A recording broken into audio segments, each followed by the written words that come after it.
الحمد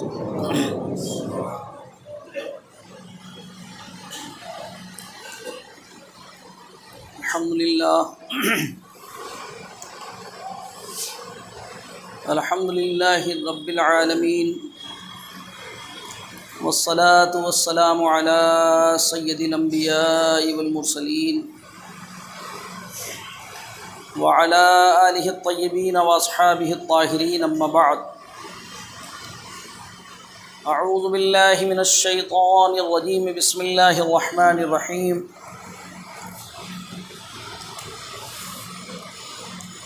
ان اللہ لا یغفر ان یشرک بہ ویغفر ما دون ذلک لمن یشاء، صدق اللہ العظیم۔ وقال اللہ تبارک وتعالی فی القرآن المجید والفرقان الحمید، ان الشرک لظلم عظیم۔ وقال اللہ تبارک وتعالی فی القرآن المجید والفرقان الحمید، انہ من یشرک باللہ فقد حرم اللہ علیہ الجنۃ ومأواہ النار، صدق اللہ العظیم۔ حصول برکت و سعادت کے لیے آئیے ہم اور آپ سبھی مل کر بارگاہ رسالت مآب میں درود پاک کا نذرانہ پیش کر لیں۔ سب مل کے پڑھیں، اللہم صلی علی سیدنا و مولانا محمد معدن الجود والکرم وآلہ وصحبہ وبارک وسلم، صلاۃ و سلاما علیک یا رسول اللہ صلی اللہ تعالی علیہ وسلم۔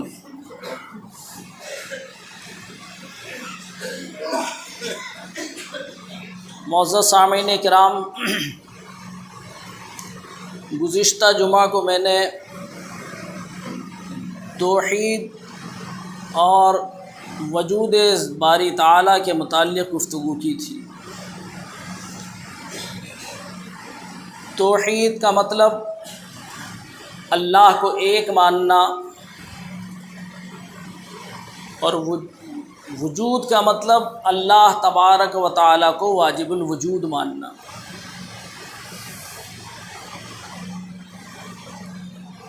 توحید کا متضاد لفظ یعنی اس کا اپوزٹ ورڈ جو ہے وہ شرک ہے۔ شرک کو سمجھنے کے لیے توحید کا سمجھنا ضروری ہے، اور توحید کو سمجھنے کے لیے شرک کا سمجھنا ضروری ہے۔ جس طرح اجالے کو سمجھنے کے لیے اندھیرا جاننا ضروری ہے، اور اندھیرے کو سمجھنے کے لیے اجالے کا علم ہونا ضروری ہے۔ آج میری گفتگو انشاءاللہ العزیز شرک سے متعلق ہوگی کہ شرک کسے کہتے ہیں۔ یہ اس لیے جاننا ضروری ہے کہ آج کل علم کی کمی، جہالت زیادہ، مگر خاموشی کی کمی اور بخراتی زیادہ۔ جب علم نہیں ہے تو خاموش رہنا چاہیے، لیکن علم نہ ہوتے ہوئے زیادہ بولنا اور الٹی سیدھے الزام، الٹی سیدھی باتیں کرنا، اور وہ بھی عقائد کے معاملات میں، یہ ایمان کے لیے بہت بڑا خطرہ ہے۔ آج کل حالات یہ ہیں کہ کسی بھی بات کو شرک کہہ دیا جاتا ہے۔ یہ شرک، وہ شرک، فلاں شرک، یہ شرک۔ اب ان سے پوچھا جائے کہ شرک کی ڈیفینیشن کیا ہے، شرک کہتے کسے ہیں، تو اس کے پاس ان کا کوئی جواب نہیں، بس صرف ایک لفظ رٹ لیا ہے کہ یہ بھی شرک، وہ بھی شرک، سب شرک۔ تو جس طرح سے توحید کا جاننا ضروری ہے، اسی طرح سے شرک کا بھی جاننا ضروری ہے۔ اس لیے میں نے آج کا موضوع یہی رکھا، اور میں نے قرآنی آیات میں سے بہت ساری آیات کو منتخب کر کے انشاءاللہ آپ کے سامنے ان کو سناؤں گا، اور پوری ذمہ داری کے ساتھ وہی باتیں عرض کروں گا جو کہ قرآن سے ثابت ہے۔ اس لیے کہ زبانی جمع خرچ کرنے کا نام دین نہیں ہے، بلکہ دین وہ ہے جو اللہ کے رسول صلی اللہ تعالیٰ علیہ وسلم لے کر کے آئے، اس کا نام دین ہے۔ عقائد خود کے گڑھ لینے سے دین مکمل نہیں ہوتا ہے، بلکہ جو اللہ نے اور اس کے رسول صلی اللہ تعالیٰ علیہ وسلم نے ہم کو بتایا اس کو مان لینے کا نام عقیدہ ہے۔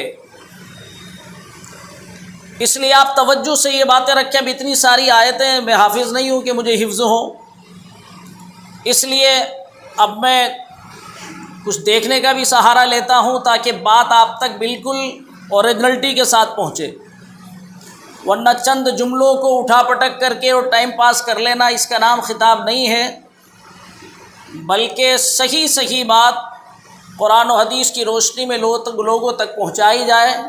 اللہ تعالیٰ ان پر عمل کرنے کی توفیق عطا فرمائے تاکہ ہمارا ایمان بے محفوظ اور عقیدہ بے محفوظ۔ یاد رکھیے گناہ کی دو قسمیں ہیں۔ گناہ کا مطلب ہوتا ہے نافرمانی۔ گناہ کی دو قسمیں ہیں، ایک ہے کبیرہ گناہ اور ایک ہے صغیرہ گناہ۔ کبیرہ کا مطلب بڑے گناہ اور صغیرہ کا مطلب چھوٹے گناہ۔ کبیرہ گناہ کسے کہتے ہیں؟ کبیرہ گناہ کہتے ہیں ان گناہوں کو کہ جن کے لیے شریعت اسلامیہ نے، قرآن نے، حدیث نے ہمیں منع کیا ہو، اس کو کرنا گناہ کبیرہ ہے اور ان کے کرنے پر وعیدیں آئی ہوں۔ تو گناہ کبیرہ کی تعداد بہت زیادہ ہے۔ فرائض کا ترک کرنا یہ بھی گناہ کبیرہ، جیسے نماز نہ پڑھنا، روزہ نہ رکھنا، صاحب نصاب ہوتے ہوئے زکوٰۃ نہ دینا، استطاعت ہوتے ہوئے حج نہ کرنا۔ تو فرائض پر عمل نہ کرنا یہ بھی گناہ کبیرہ ہے، اور حرام کا ارتکاب کرنا یہ بھی گناہ کبیرہ ہے، جیسے شراب پینا، جوا کھیلنا، زنا کرنا، چوری اور ڈکیتی کرنا۔ یہ تو بہت بڑے گناہ ہیں، لیکن عام ماحول کے اندر جو گھل گئے، جنہیں ہم پہچان ہی نہیں پا رہے، غیبت کرنا، جھوٹ بولنا، حسد کرنا، بہتان تراشی کرنا، کسی پر الزام لگانا، کسی کے راز جاننے کے لیے کان لگانا، یہ سب بھی گناہ کبیرہ ہے۔ بہت لمبی فہرستی ہے گناہ کبیرہ کی۔ تو گناہ کبیرہ اور صغیرہ میں فرق یہ ہے کہ گناہ صغیرہ چھوٹے گناہ نیکیوں سے معاف ہو جاتے ہیں، جیسا کہ آپ نے فضائل میں سنا ہوگا کہ وضو کرنے سے ہاتھوں سے جو گناہ ہوئے وہ دھل جاتے ہیں، کلی کرنے سے منہ سے جو گناہ ہوئے وہ دھل جاتے ہیں، چہرہ دھونے سے چہرے سے جو گناہ ہوئے وہ دھل جاتے ہیں۔ اور ایک حدیث میں آیا کہ جس نے بسم اللہ پڑھ کر کے وضو کیا تو سر سے پاؤں تک وہ گناہوں سے پاک ہو جاتا ہے۔ اسی طرح نماز کے بارے میں، درود شریف کے بارے میں، حج کے بارے میں جو فضیلتیں آئی ہیں کہ جو حج کر کے لوٹا وہ ایسا گناہ سے پاک ہو گیا جیسے ماں کے پیٹ سے لوٹا تھا، جیسے ماں کے پیٹ سے پیدا ہوا تھا۔ تو فضائل میں جو یہ حدیثیں آتی ہیں ان کا مطلب ہمیں یہ سمجھنا چاہیے کہ اس سے مراد ہے گناہ صغیرہ، چھوٹے گناہ۔ ان الحسنات یذہبن السیئات ذالک ذکری للذاکرین، بے شک نیکیاں گناہوں کو لے جاتی۔ مسجد میں بندہ نماز پڑھنے کے لیے آتا ہے تو ہر قدم پر نیکی بھی لکھی جاتی ہے اور ہر قدم پر گناہ بھی مٹایا جاتا ہے۔ تو ان تمام فضیلتوں سے مراد گناہ صغیرہ ہے، چھوٹے گناہ۔ رہے بڑے گناہ تو بڑے گناہ بغیر توبہ کے معاف نہیں ہوتے، کہ خدا کی بارگاہ میں سچے دل سے توبہ کرے اور آئندہ اس گناہ کو نہ کرنے کا عہد بھی کرے اور اس عہد کی پابندی بھی کرے تو بڑے گناہ معاف ہوتے ہیں۔ لیکن کچھ بڑے گناہ ایسے ہیں جو توبہ سے بھی معاف نہیں ہوتے، جیسے فرض نماز کا ترک۔ اب توبہ سے یہ معاف نہیں ہوگا، چھوٹی ہوئی فرض نمازیں بھی پڑھنی پڑیں گی۔ رمضان کے فرض روزے چھوڑ دیے، صرف توبہ سے معاف نہیں ہوں گے، بلکہ چھوٹے ہوئے روزے بھی رکھنے ہوں گے، چھوٹے ہوئے سالوں کی زکوٰۃ بھی دینی ہوگی۔ اگر حج نہیں کیا ہے تو حج کرنا ہوگا، یا پھر وصیت کرنی ہوگی، یا اپنے جسم میں اس کے جان نہیں رہی تو کسی کو اپنی طرف سے اپنی رقم سے حج بدل کروانا ہوگا۔ بندے کے حقوق کا معاملہ ہے تو وہ حق ادا بھی کرنا ہوگا اور توبہ بھی کرنی ہوگی، یا اس سے معاف کروانا ہوگا جس کا حق ہمارے اوپر آتا ہے۔ تو اس تفصیل میں نہیں جاؤں گا، ابھی صرف میں نے اشارہ کر دیا کہ گناہ کبیرہ اور گناہ صغیرہ میں کیا فرق ہے۔ اب یاد رکھیے کہ گناہ کبیرہ میں سب سے بڑا گناہ جو ہے وہ شرک ہے۔ وَإِنَّ الشِّرْكَ لَظُلْمٌ عَظِيمٌ، اللہ تبارک و تعالیٰ فرماتا ہے کہ شرک سب سے بڑا ظلم ہے۔ اور یہ بھی فرمان باری تعالیٰ ہے ان اللہ لا یغفر ان یشرک بہ، اللہ شرک کو معاف نہیں فرماتا ہے، ویغفر ما دون ذلک، اس کے علاوہ جو گناہ ہے وہ اس کے فضل و کرم پر ہے، وہ انہیں معاف فرما دیتا ہے، جسے چاہتا ہے معاف فرما دیتا ہے۔ اور ایک آیت میں پروردگار عالم ارشاد فرماتا ہے انہ من یشرک باللہ فقد حرم اللہ علیہ الجنہ ومأواہ النار، بے شک جو اللہ کا شریک ٹھہرائے تو اللہ نے اس پر جنت حرام کر دی اور اس کا ٹھکانہ دوزخ ہے۔ تو اب بات یہ سمجھ میں آئی کہ ہمیں یہ جاننا ضروری ہے کہ شرک کہتے کسے ہیں اور شرک کا معنی کیا ہے۔ تو حضرات،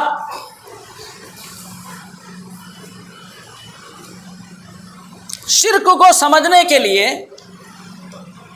ہمیں بجائے زبانی جمع خرچ کے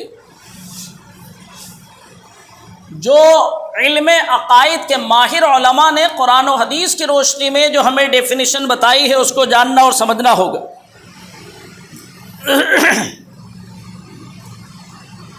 پہلے میں اس کا ایک آسان سا معنی سمجھا دوں۔ شرک کا مطلب ہوتا ہے اللہ کی ذات و صفات میں کسی کو شریک کرنا،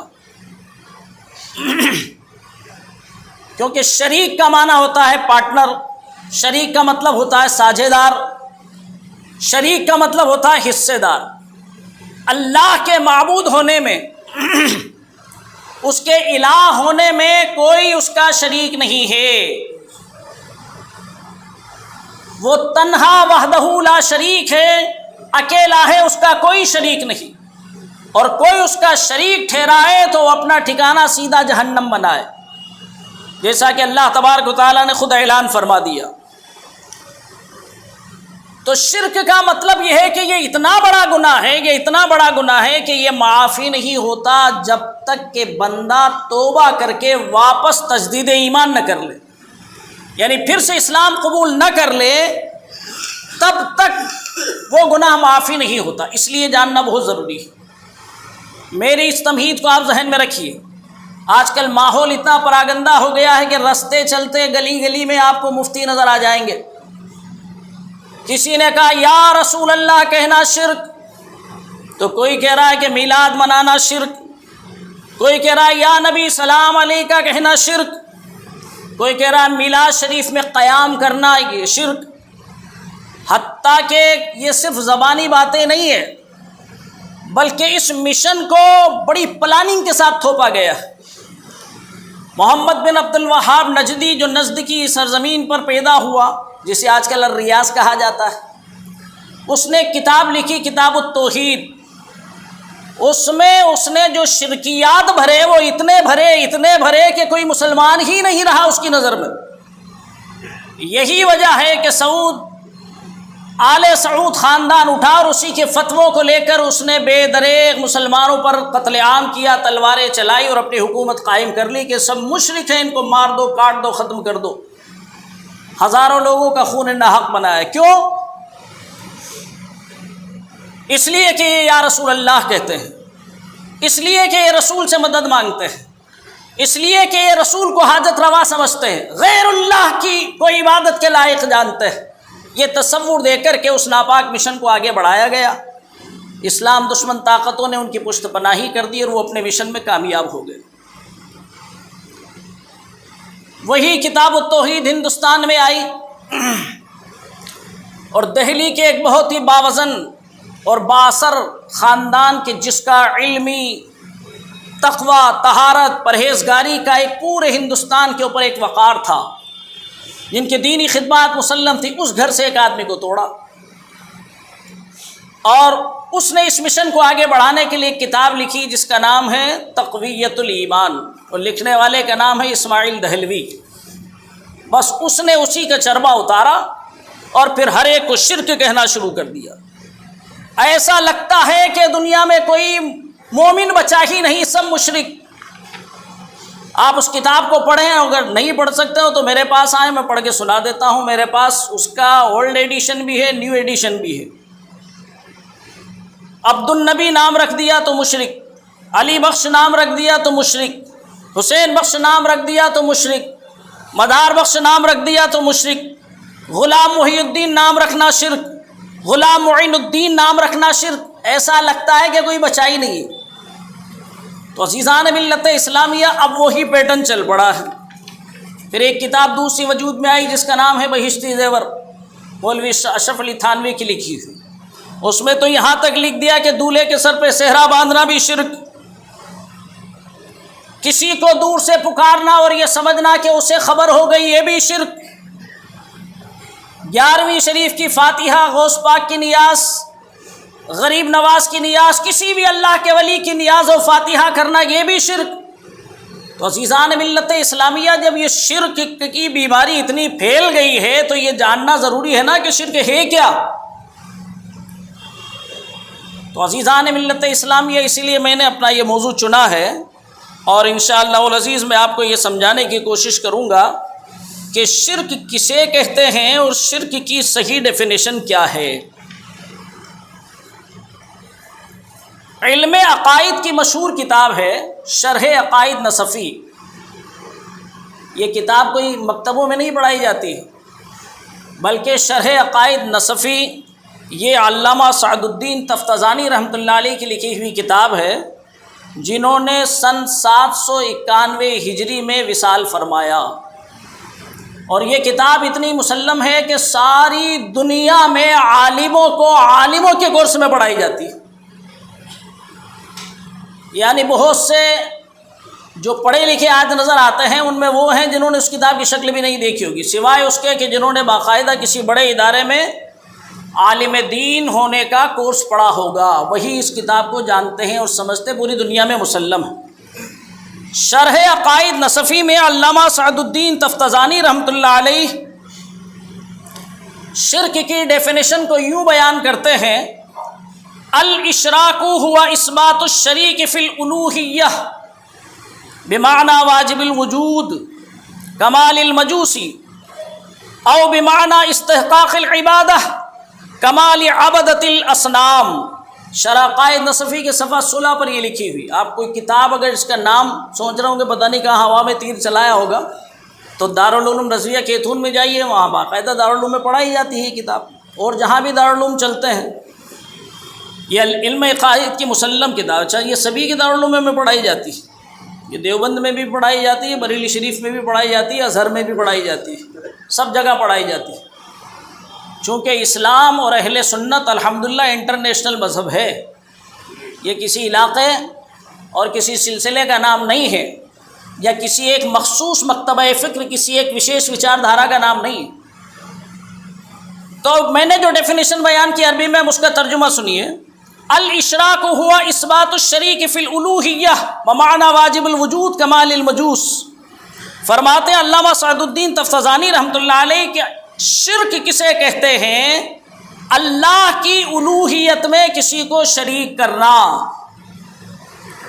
اللہ کے الوہیت میں۔ الوہیت کا لفظ اگر آپ کو نہیں سمجھ میں آ رہا ہے تو میں بار بار اس کے ترجمہ کر دیتا ہوں: الہ ہونا، خدا ہونا، معبود ہونا۔ اللہ کے معبود ہونے میں کسی کو شریک کرنا، کس طرح؟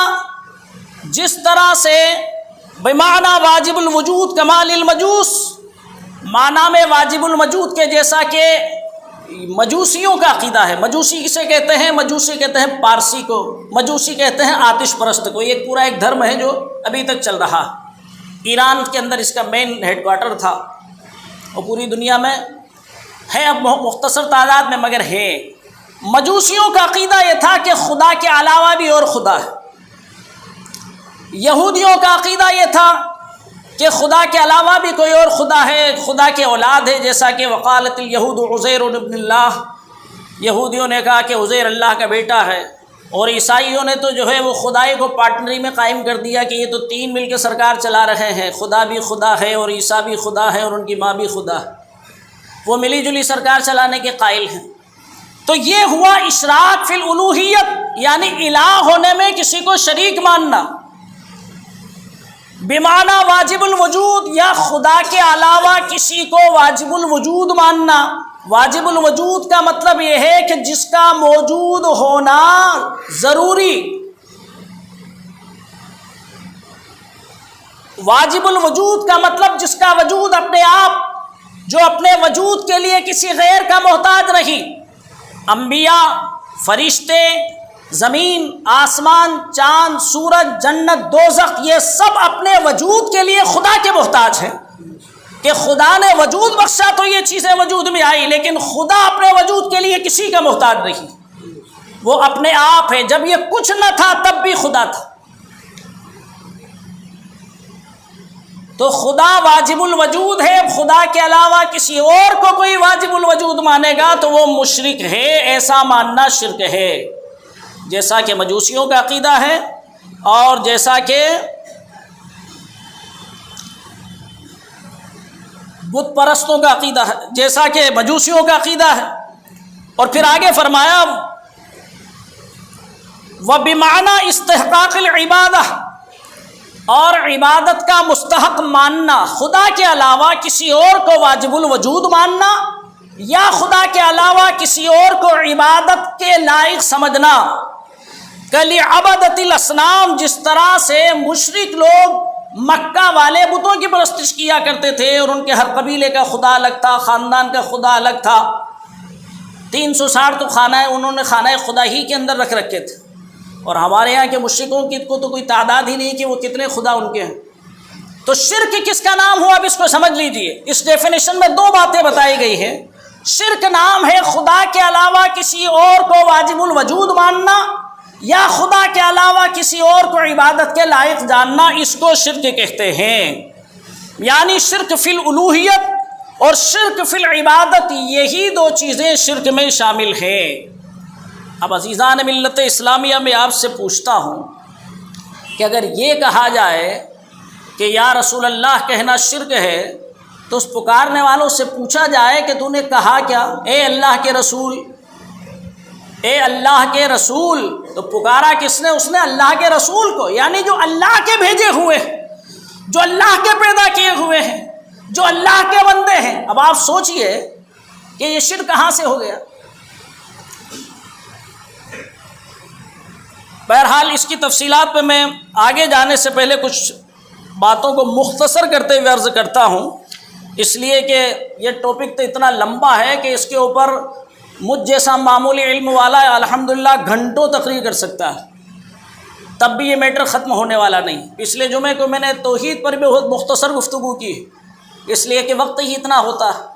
اب اگر آپ سمجھنا چاہتے ہیں اور اپنے ایمان اور عقیدے کی حفاظت کرنا چاہتے ہیں تو دینی کتابوں کا مطالعہ کیجئے. روزانہ اخبار کو 1-1.5 گھنٹے تک چاٹتے ہیں تو کچھ دیر دینی کتابوں کا بھی مطالعہ کیجئے، کیونکہ قبر میں فرشتے یہ نہیں پوچھیں گے جو دنیاوی نالج تم پڑھ رہے ہو اس کے بارے میں کوئی سوال نہیں ہوگا. وہاں ایمان کے بارے میں سوال ہوگا، دین کے بارے میں سوال ہوگا، اللہ کے بارے میں سوال ہوگا. اس کے بارے میں ہمیں کوئی فکر نہیں ہے. بہرحال جب یہ ڈیفینیشن آپ کو سمجھ میں آ گئی کہ شرک کہتے ہیں الوہیت میں کسی کو شریک کرنا، جیسے مجوسی کے خدا کے علاوہ کسی اور کو بھی واجب الوجود مانتے ہیں. بار بار میں اس ڈیفینیشن کو ریپیٹ کر رہا ہوں تاکہ آپ کے ذہن میں یہ بات بیٹھ جائے.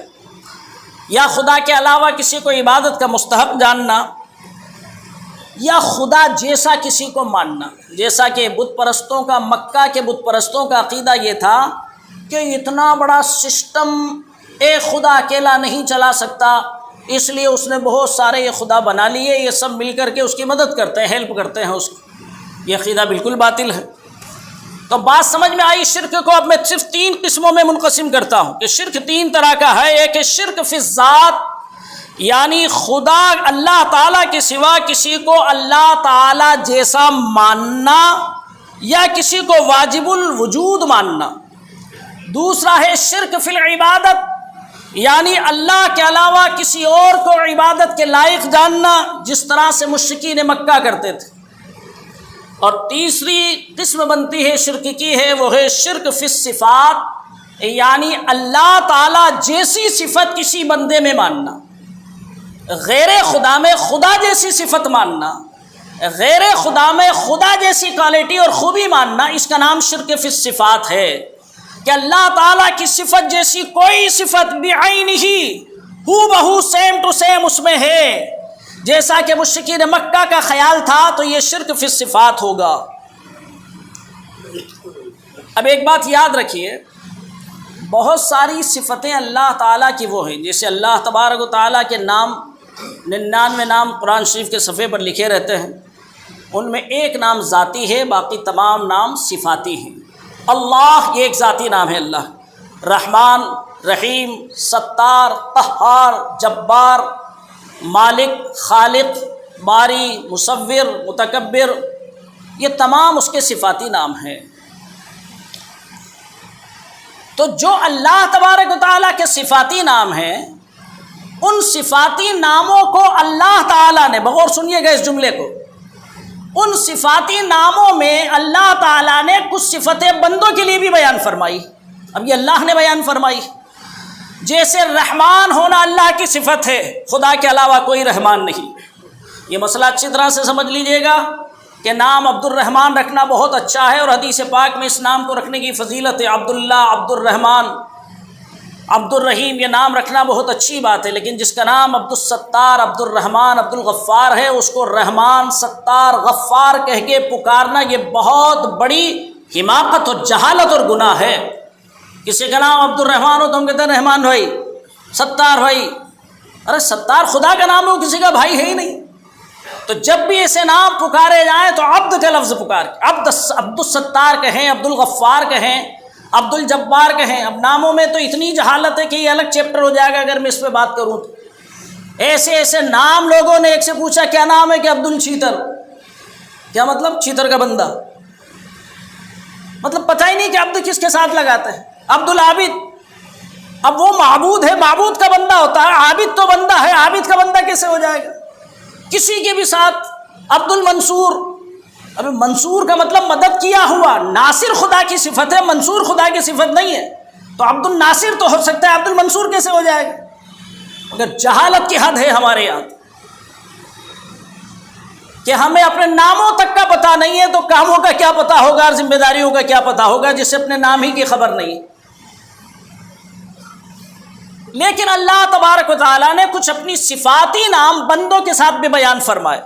مثال کے طور پر، ایک دو مثال نہیں، میرے پاس مثالوں کا انبار ہے، اگر بیان کروں تو 1 گھنٹہ مثالیں دینے میں لگ جائے گا۔ قرآن میں سے کئی جگہ پر اپنے صفاتی نام اللہ نے اپنے بندے کے ساتھ ذکر فرمائے۔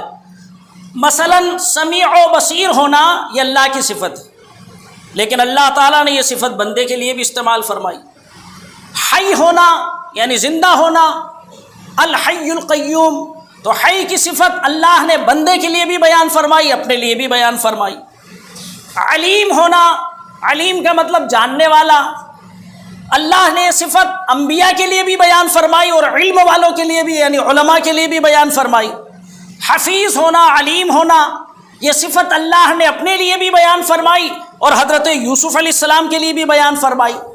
بیٹا دینے والا اللہ نے اپنے لیے بھی بیان فرمایا اور جبرائیل کے لیے بھی بیان فرمایا کہ جبرائیل نے آ کر کے حضرت مریم علیہ السلام سے کہا تھا کہ میں تجھے ایک بیٹا دوں گا۔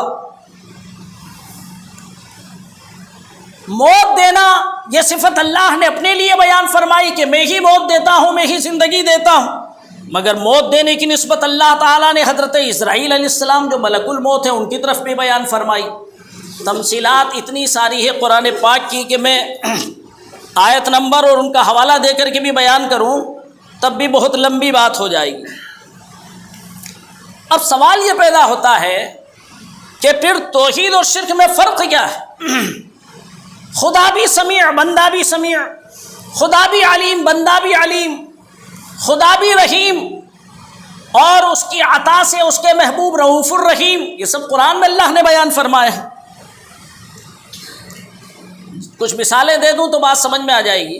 سمیع و بصیر اللہ کی صفت ہے، انہ هو السمیع البصیر، بے شک وہ یعنی اللہ تعالیٰ سنتا ہے اور دیکھتا ہے، اور یہی قرآن فرماتا ہے انا خلقنا الانسان من نطفۃ امشاج نبتلیہ فجعلناہ سمیعا بصیرا، بے شک ہم نے آدمی کو پیدا کیا ملے ہوئے نطفے سے، مرد عورت کے نطفے سے، تاکہ اسے ہم آزمائیں، اس لیے پیدا کیا ہے کہ دنیا میں آ کے آزمائیں کہ میں نے تجھے سب کچھ دیا ہے تو مجھے کتنا مانتا ہے، تو اسے سنتا اور دیکھتا کر دیا۔ فجعلناہ سمیعا بصیرا، اوپر اللہ نے یہ صفت اپنے لیے بیان فرمائی یا بندے کے لیے بیان فرمائی کہ ہم نے اسے سننے والا اور دیکھنے والا بنایا۔ اسی طرح سے اللہ کی صفت ہے وہو بکل شیء علیم، علیم ہونا خدا کی صفت، وہ ہر چیز کا جاننے والا ہے۔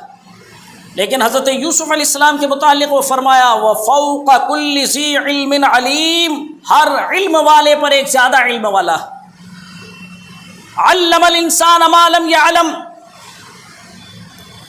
اللہ تبارک و تعالیٰ نے فرمایا کہ آدمی کو سکھا دیا جو نہیں جانتا تھا۔ تو پتہ یہ چلا کہ اللہ نے جو صفت اپنی بندے کے لیے بیان فرمائی ہے اور وہی صفتیں اپنے لیے بیان فرمائی ہے، تو یہ شرک فی الصفات ہے یا نہیں؟ اگر شرک فی الصفات ہے تب تو پھر کہاں توحید ڈھونڈنے جاؤ گے، قرآن ہی میں پھر شرک کا ثبوت مل جائے گا۔ تو یہ شرک فی الصفات نہیں ہے۔ اس کو میں بڑے آسان لفظوں میں آپ کو یوں سمجھا دوں کہ اللہ تبارک و تعالی رحیم ہے اور اس کے محبوب بھی رحیم ہیں۔ اللہ تبارک و تعالی رحیم ہے، اس طرح رحیم ہے کہ وہ کسی کے دیے سے رحیم نہیں ہے، کسی کے بنانے سے رحیم نہیں ہے، اور مصطفیٰ جان رحمت صلی اللہ علیہ وسلم رؤوف الرحیم ہے تو رب کے بنانے سے رحیم ہے۔ اللہ علیم ہے، جاننے والا ہے، علم والا ہے، تو اس کا علم کسی کا دیا ہوا نہیں ہے، یہ اس کا ذاتی علم ہے۔ اور حضرت یوسف علیہ السلام کو جو حفیظ علیم فرمایا گیا ہے تو اللہ نے انہیں حفیظ اور علیم بنا دیا ہے۔ تو حضرت یوسف علیہ السلام کا علم اللہ کے دیے سے ہے اور اللہ کا علم اس کا ذاتی ہے۔ پتہ یہ چلا کہ دونوں صفتوں میں جو فرق ہے وہ ہے عطائی اور ذاتی کا۔ ذاتی ہونا یہ خدا کی صفت ہے اور عطائی ہونا یہ بندے کی صفت ہے۔ اس طرح کی بہت ساری تمثیلات موجود ہے۔ اب میں آخری بات کے اوپر آتا ہوں۔ جب ہم کہتے ہیں کہ نبی غیب جانتے ہیں تو فوراً ہمارا مخالف فرقہ یہ کہتا ہے غیب جاننا صرف اللہ کی صفت ہے، نبی غیب کیا جانے۔ اور بکواس میں پھر ان کے علماء اتنے آگے بڑھے کہ نبی کو پیٹھ پیچھے کی خبر نہیں اور نبی کو غیب کی خبر ہوتی تو یہ ہوتا اور وہ ہوتا، کئی طرح کی وہ مثالیں بیان کر کے، اور نعوذ باللہ اتنی تک گستاخی کر ڈالی کہ حفظ الایمان میں یہاں تک لکھ دیا کہ نبی کا علم تو ایسا ہے جیسے جانوروں، چوپایوں، پاگلوں، بچوں کو ہوا کرتا ہے۔ توبہ نعوذ باللہ، یہ سراسر توہین اور نبی کی بارگاہ میں گستاخی ہے جو کفر ہے۔ تو نبی بھی غیب جانتے ہیں، خدا بھی غیب جانتا ہے، دونوں میں فرق کیا ہے؟ تو فرق وہی ہے کہ نبی کا علم جو ہے وہ عطائی ہے، اللہ کا دیا ہوا ہے، اور خدا کا علم غیب جو ہے وہ کسی کا دیا ہوا نہیں ہے بلکہ اس کا وہ ذاتی علم ہے۔ تو فرق ہوا ذاتی اور عطائی کا کہ اللہ کی ہر صفت، اس کا ہر کمال ذاتی ہے، اور نبی کا ہر کمال اور نبی کی ہر صفت خدا کی عطا کی ہوئی ہے۔ اب کتنا بڑا فرق ہو گیا، زمین و آسمان سے بھی بڑا فرق ہو گیا کہ نبی کو رؤوف الرحیم بنایا، اللہ نے بنایا، نبی کو غیب جاننے والا بنایا تو اللہ نے بنایا، نبی کو شفاعت کرنے والا بنایا تو اللہ نے بنایا۔ قرآن کی ایک آیت پیش کر دیتا ہوں تاکہ بات آپ کے ذہن میں اچھی طرح سے اتر جائے۔ اللہ تعالیٰ فرماتا ہے قُلْ لَا يَعْلَمُ مَنْ فِي السَّمَاوَاتِ وَالْأَرْضِ الْغَيْبَ إِلَّا اللَّهُ، اے محبوب تم اعلان فرما دو کہ غیب نہیں جانتے جو کوئی آسمان اور زمین میں ہے سوائے اللہ کے۔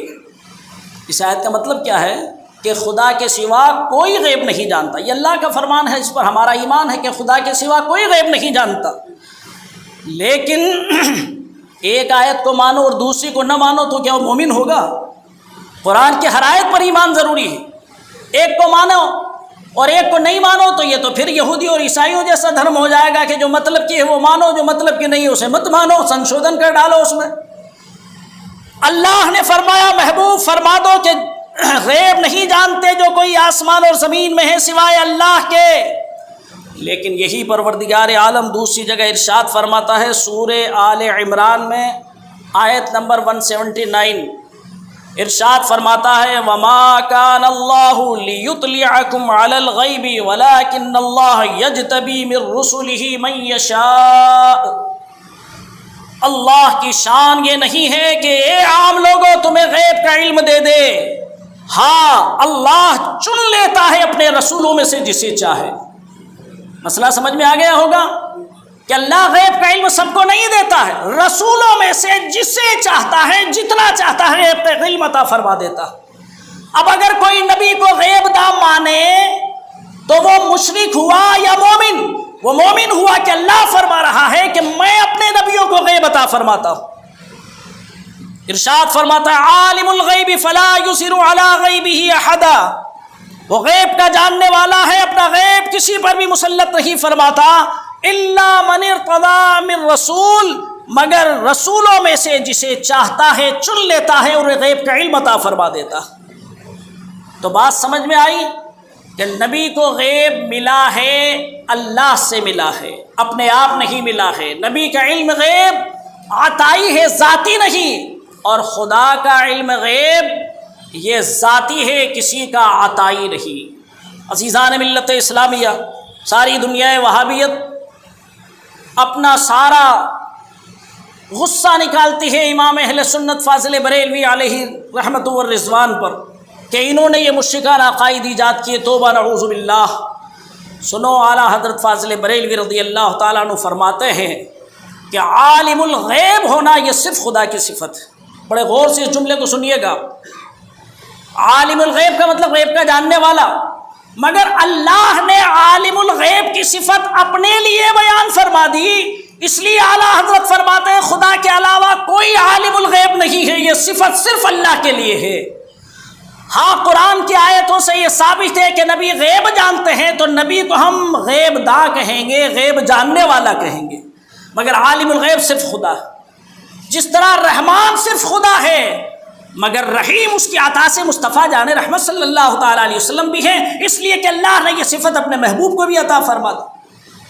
اور سنو، یہی اعلیٰ حضرت فاضل بریلوی رضی اللہ تعالیٰ عنہ علم مصطفیٰ صلی اللہ تعالیٰ علیہ وسلم اور علم خدا کے بارے میں فرق و امتیاز بتاتے ہوئے ارشاد فرماتے ہیں کہ نبی کو اللہ نے عالم ما کان و ما یکون بنایا، ساری کائنات کا علم عطا فرمایا، مگر ساری کائنات بھی محدود ہے اور اللہ کا علم لامحدود ہے۔